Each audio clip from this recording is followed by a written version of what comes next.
কোথায় সেই বাংলাদেশ নিয়ে যারা কটাক্ষ করত, হেয় প্রতিপন্ন করত, মিথ্যাচারে লিপ্ত ছিল যারা, সেই যে মলম সাংবাদিক আর টিভি বাংলার যে মলম সাংবাদিক ময়ূক রঞ্জন ঘোষ কোথায়?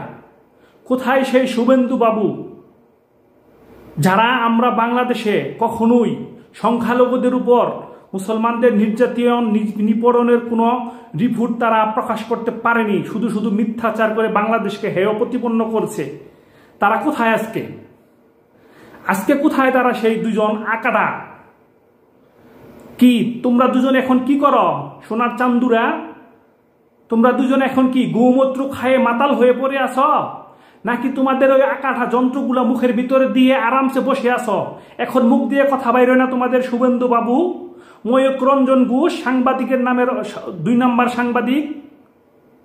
হ্যাঁ, এখন তোমাদের মুখ দিয়ে কথা বাইরে না কেন? এই ফিলিস্তিনের অবস্থা, যেখানে নিরস্ত্র মানুষগুলাকে নির্বিচারে নির্বিঘ্নে মারতেছে তারা, যেভাবে ইচ্ছা বোমের মাধ্যমে তারা উড়িয়ে দিতেছে, তাদের শরীরগুলো ছিন্ন বিচ্ছিন্ন হয়ে আকাশে উড়ে যাচ্ছে। এখন তোমাদের চোখে পড়ে না? চোখ কানা হয়ে গেছে তোমাদের, মুখ বুবা হয়ে গেছে এখন। কই তুমি ময়ূক রঞ্জন ঘোষ? অনেক তো ভকভক করছো বাংলাদেশের বিরুদ্ধে, যেখানে সংখ্যালঘুদের উপরে আমরা কোনো রকম নির্যাতন না করে আমাদের উপর ক্ষিপ্ত হয়ে মিথ্যাচার, বানোয়াট, বাটপারি, সিটারিমূলক কাজ কাম চালিয়ে গেছো দিনের পর দিন। এখন মুখ দিয়ে একটা কথাও কেন বাহির হয় না? হ্যাঁ, তোমরা হিন্দুত্ববাদী, শুধু বাংলাদেশের মুসলমানদেরকে হেয় প্রতিপন্ন করাই তোমাদের কাজ। তোমাদের হেডম যদি থাকতো, তোমাদের যদি হেডম থাকতো ওই ইন্ডিয়া তোমাদের, তাহলে তোমরা প্রতিবাদ করতা। দেখেছ তোমরা প্রতিবাদ বাংলাদেশ মুসলমানেরা কিভাবে প্রতিবাদ করেছে?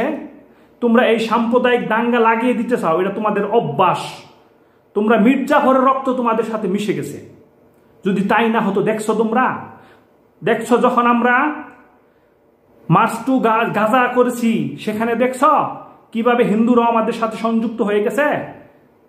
তোমরা হিন্দুত্ববাদী, তোমরা এই ময়ূক রঞ্জন ঘোষ এবং এই শুভেন্দু, এই রকম কুলাঙ্গারদের কারণে আজকে পৃথিবীতে এই রকম হিন্দুত্ববাদী এবং সংখ্যালঘু এবং যত মুসলমানদের উপর নির্যাতন, শুধু শুধু মিথ্যাচার বানোয়ার ছাড়া তোমাদের আর কোনো কাজ নাই। দেখো আমাদের লং মার্চ টু গাজা, সেখানে হিন্দুরা অংশগ্রহণ